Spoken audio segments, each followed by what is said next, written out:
Shalom, friends. It's Rabbi Jenny Solomon here in Beth Meyer Synagogue, actually at home right now, with a mincha moment. You can see the sun is beginning to set. We're now in these fall hours, and I can feel the change really deeply in my bones. So we're moving through the Torah, and we're on Parashat Vayetze. So this is the Torah, very famous Torah portion in which Yaakov is fleeing his home. He is somewhere but in the wilderness, in between home and wherever his destination is going to be. And he decides to lay down for the night and rest. He lays his head on a stone and falls asleep and has a dream. And Jacob's dream sort of taken on all kinds of epic proportions in our own Western psychology, but there's so much depth here. And I want to suggest that this dream sequence, including Yaakov's waking up, is really all of us, all of the time. It's really a story about what it means to fall asleep in our lives and then to wake up, to awaken to our experience. And this is the nature of what it is to be human, at least in my experience, is that we get into our habits, we get into our routines, we find ourselves being reactive in all of these habitual patterns that we have, the way we respond to the circumstances of life, or the circumstances we create, relationships, all kinds of patterns. And then we have a moment of awareness, of consciousness, which is what I call God. And we realize, oh my gosh, mano ra hamakom hazeh. This is amazing in Yaakov's words. Like, how awesome is this place, this moment, this life? And I had fallen asleep, and I didn't even realize I was alive and that I could make a choice, or that I could notice something, or that I could respond differently. All these different possibilities. So this pattern of falling asleep and waking up, to me, is the nature of the human experience and is part of a spiritual life.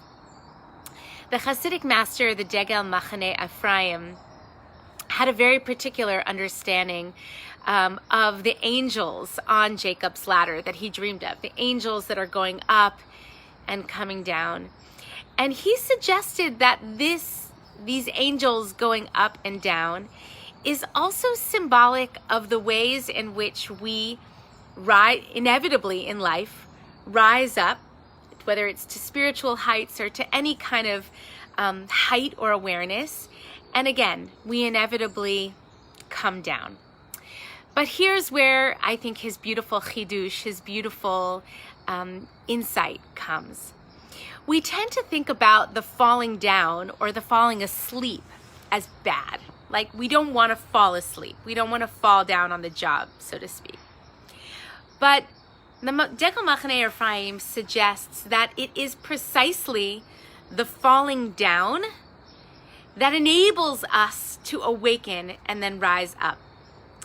And there's a term for this, which becomes pervasive throughout Hasidic thought, which is Yerida al tzorech aliyah.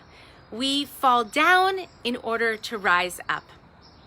Our consciousness gets small and constricted precisely for us to awaken to new possibility.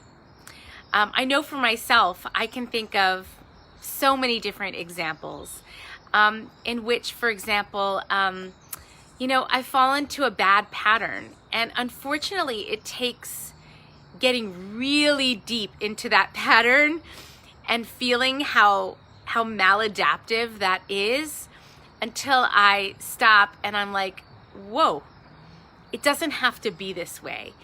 And then out of that depth, and I mean that in a difficult way, out of that spiritual slumber comes the potential for awakening, for ascension, for something new. So I love this framework because it really shifts us out of like good, bad, binary thinking.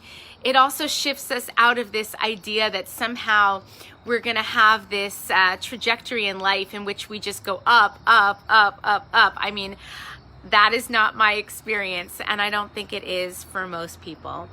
And instead, we practice. We practice. We fall asleep, we wake up. We fall asleep, we wake up. And the beautiful teaching here is that falling asleep isn't bad. It's actually a gateway to waking up. So wishing everyone a good evening ahead, a beautiful week of Vayetze, of dreams, of the ability to fall asleep even in the wilderness, but also to wake up.